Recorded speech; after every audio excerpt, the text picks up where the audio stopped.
Selamat berjumpa kembali dalam acara Couple Community, membangun keluarga di dalam kebenaran. Iya. Jadi gitu. Kalau menurut saya ya, dasar itu iman kepercayaan kita sama Tuhan Yesus itu harus kuat dulu. Harusnya. Dimana firman Tuhan dan komunitas itu mengikuti. Jadi kalau saya mau bagikan nih, Pak Yos, di dalam tubuh kita itu kan ada tubuh, jiwa, dan roh, Pak Yos. Iya. Betul nggak? Iya. Nah, tubuh itu dari mana? Jiwa itu dari mana? Roh itu dari mana? Iya dong, kita split nih bagi tiga nih, tubuh, jiwa, dan roh. Roh itu kan berasal dari Allah itu sendiri.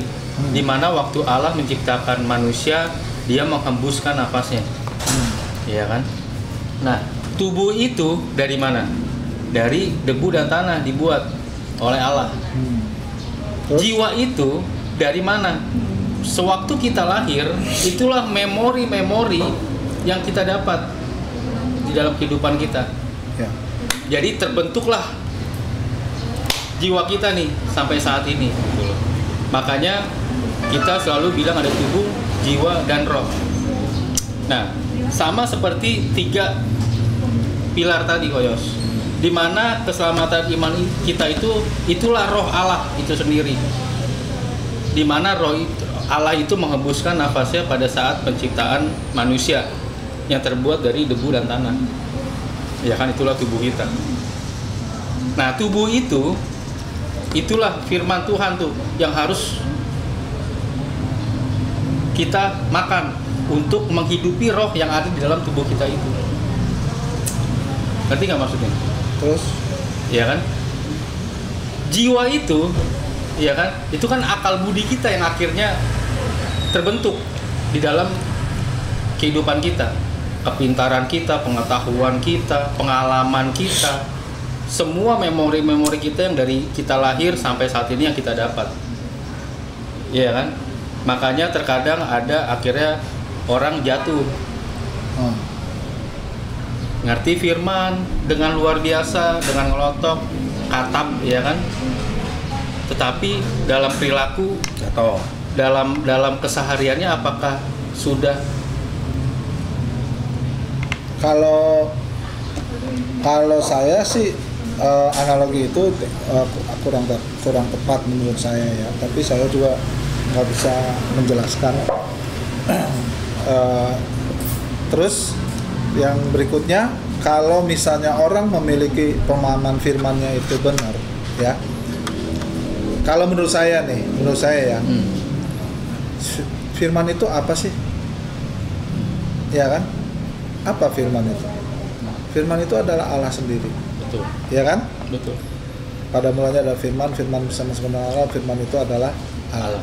Dan firman sudah menjadi manusia, Yesus Kristus. Yes. Ya kan? Yes. Firman Tuhan Yesus mengatakan bahwa manusia hidup bukan dari roti saja. Betul. Nih, dari roti saja. Ya, tetapi dari setiap firman. Jadi, menurut saya, kalau orang mengkonsumsi firman dengan benar, yes, dengan benar dan firman yang benar juga, ya, dia berinteraksi dengan Tuhan dan dengan Roh Kudus, nggak mungkin dia nggak mengalami perubahan. Ya. Nggak mungkin. Pasti mengalami perubahan. Iya, jadi kalau ada orang yang belajar, karena roh itu yang tadi saya bilang, roh yang dari Tuhan itu dipenuhi. Iya, ya jadi kan? ketika kita. Tapi jangan lupa, Pak Yos, di situ ada jiwa kita nih, daging nih sakit nih, tuh dicubit sakit. Iya, betul.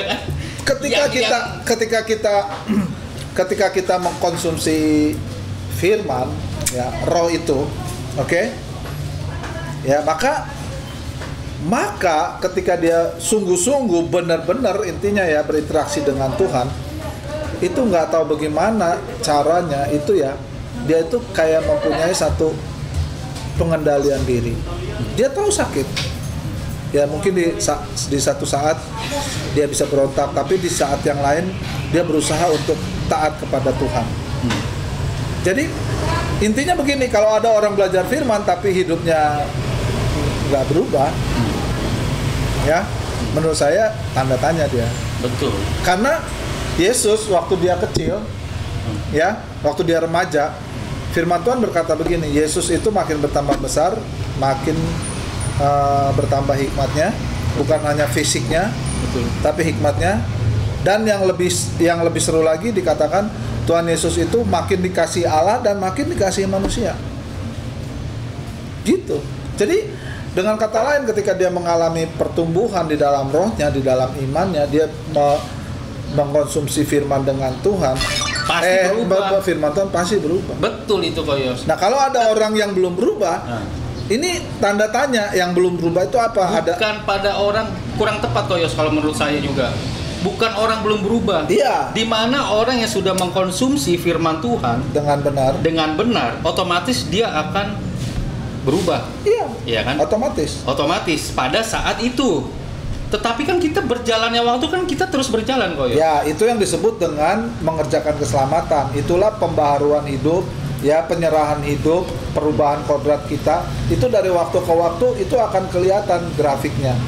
Bukan linear garis lurus gitu. Betul. Bahkan mungkin turun. Betul. Mungkin turun sedikit tapi dia naik lagi. Dia tetap akan ada proses di mana dia makin hari semakin sempurna. Sempurna ini bukan artinya dinilai. Kalau gitu berarti Koyos berbicara tentang satu pihak. Maksudnya satu pihak dia itu akan terus naik. Bukan naik juga, mungkin sedikit naik lagi. Berarti satu kebenaran tanpa memikirkan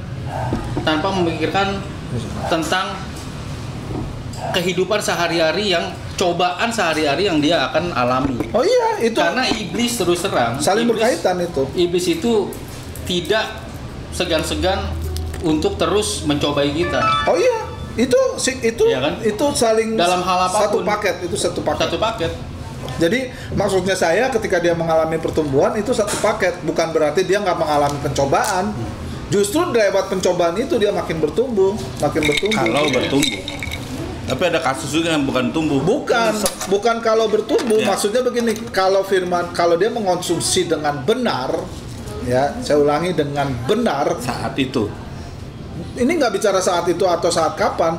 Ketika dia mengonsumsi dengan benar Yes. firman Tuhan, dia memahami dengan benar, dia mengenal kehendak Tuhan dengan benar. Jadi istilahnya tuh nggak mungkin dia nggak berubah. Yes, pasti berubah. Pasti. Betul. Jadi kalau dia nggak berubah itu sebetulnya tanda tanya. Nah, yang harus kita bahas itu sebenarnya tanda tanyanya ini. Kenapa dia nggak berubah? Ya itu. Ibarat pohon nih, ya kan? Itu karena ada jiwa itu. Iya. Karena ada tubuh yang daging ini yang lemah. Nah. Bukannya sakit, lemah. Daging kita kan lemah, Koyos. Iya, tapi kita bukan berarti gini loh, bukan berarti iya Bahkan yang kita maksud, makanya tadi kan saya bilang, bukan mungkin yang sifatnya yang kita tahu tentang firman, misalnya contoh, ini yang saya maksud bertumbuh, ini bukannya rohnya doang gitu, ngerti nggak? Jadi secara keutuhan, secara manusia, tubuh, jiwa, roh itu yang dimaksud bertumbuh tuh di situ. Ya, bukannya rohnya doang dia naik, bahasa rohnya kenceng, tapi kalau kita berbicara tiga-tiganya baik sih ya kita nggak usah ngomong. Tetapi kan yang selalu menjadi jadi patokan kita, jadi penghalang kita ini kan tubuh kita yang lemah ini. Makanya kan tadi saya bilang, makanya kita jatuh terus. Nah, gini, kenapa? Karena kita seringkali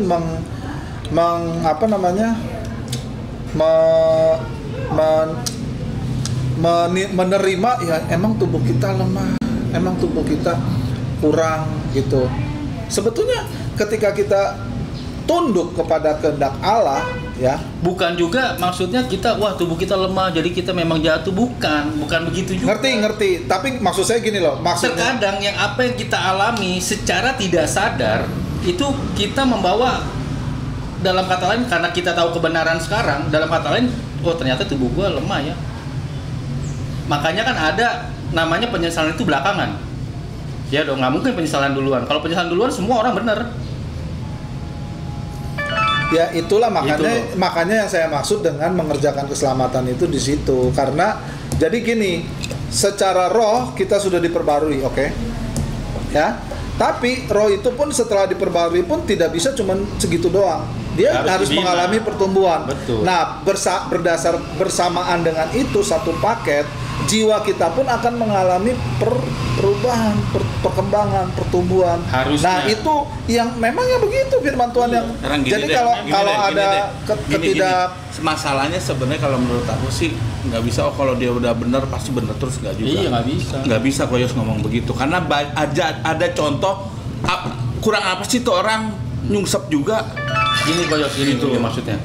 Kalau saya nggak percaya, gini, Oh, ya, sudah.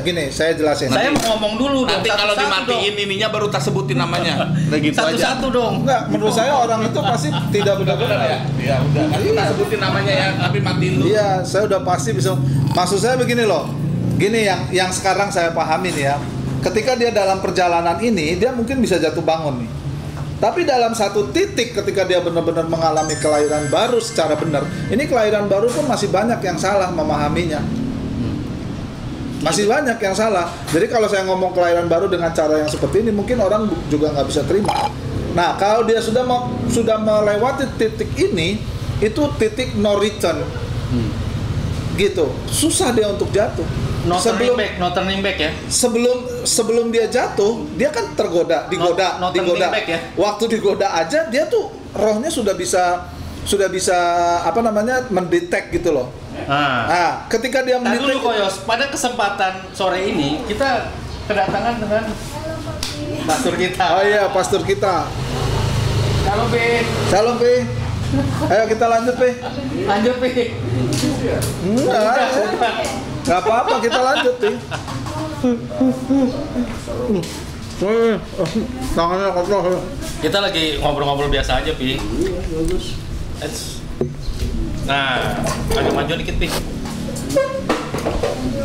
Agak majuan Pi dikit Pi. Nih kita lagi berbicara tentang 3 pilar nih Pi. Tubuh, jiwa, dan roh. Nah, kebetulan pendeta kita datang nih. Pas banget, ini sebenarnya di luar konteks Pi. Iya. Di luar konteks acara kita pada sore hari ini. Tenang aja, sama aja. Oh, sini. Ya, lanjut. Nggak diundang berarti. Iya. Ini kiriman Tuhan. Pas banget. untuk menengahi perdebatan. Jadi konteks kita tuh sudah berdebat jangan ya teruskan aja. Sebenarnya sih bukan hebat. jadi kita lagi sharing Pi.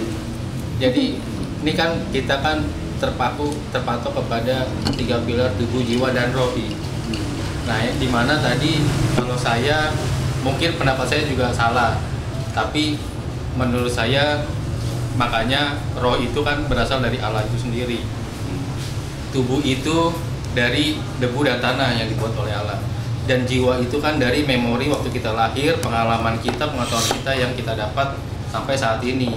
Makanya di mana roh dan tubuh itu perlu, jadi ibaratnya roh itu kan dari Allah, roh Allah. Tubuh itu kan dari debu dan tanah, di mana butuh firman harus masuk ke dalam tubuh kita untuk menghidupi roh kita di dalam tubuh kita. Nah, tetapi ini ada jiwa Pi, dan jiwa itu kan yang kita sebut Bisa lemah. dalam kedagingan kita nih Pi. Seperti di firman juga bilang kan daging itu kan lemah. Nah, gimana tuh Pi menyikapinya? Tubuh, jiwa, dan roh itu Pi, karena kalau kita lihat di sini beberapa teman kita gitu kan mengalami di mana yang kita tahu luar biasa dalam pelayanannya mungkin, atau dalam komunitasnya, di dalam firmannya juga katap gitu loh, udah luar biasa, tetapi kok bisa jatuh juga gitu. Ya, jadi saya menjawabnya dari sisi apa ini? Nah, di mana yang harus menjadi pegangan kita? Supaya jangan sampai jatuh gitu ya. Apakah itu iman kita, kepercayaan kita kepada Tuhan, atau firman kita harus kuat, atau komunitas kita? Suara Kita mesti berhenti dulu. Berarti Papi pesan dulu. Ayo, Pi. Apa, Pi? apa? Menunya apa ini? Tunggu bentar. Wah, ini yang bayar siapa? Bisa sih ini ada Bareng-bareng. direkturnya. Saya ke toilet dulu deh, matiin dulu aja pada itunya. Matiin dulu. Soalnya lebih kencang. Iya. Coba diulang lagi pertanyaannya tadi. Jadi kita lagi ngebahas 3 pilar, Pi, di mana ada setiap diri kita masing-masing itu, manusia itu ada tubuh, jiwa, dan roh. Di mana roh itu berasal dari Allah itu sendiri waktu menghembuskan napasnya. Di mana tubuh itu dari debu dan tanah Allah membuatnya, dan jiwa itu di mana waktu kita lahir, memori itu, pengetahuan itu, pelajaran itu yang kita dapat di dalam dunia ini, itulah jiwa gitu. Nah, tubuh itu roh itu harus dihidupi dengan tubuh ini dengan mengkonsumsi firman Tuhan. Nah, terkadang jiwa itu kan lemah, tubuh itu kan lemah gitu. Nah, di sini kita ngebahas tentang hubungan itu harus ada 3 pilar. Ada pertama keselamatan atau iman kita terhadap Tuhan Yesus.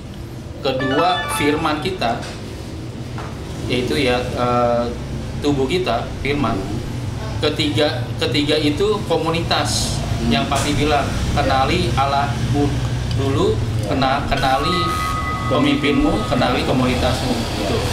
Nah, kalau 3 pilar itu salah satu dia kuat, 2 ini akan mengikuti, mendorong.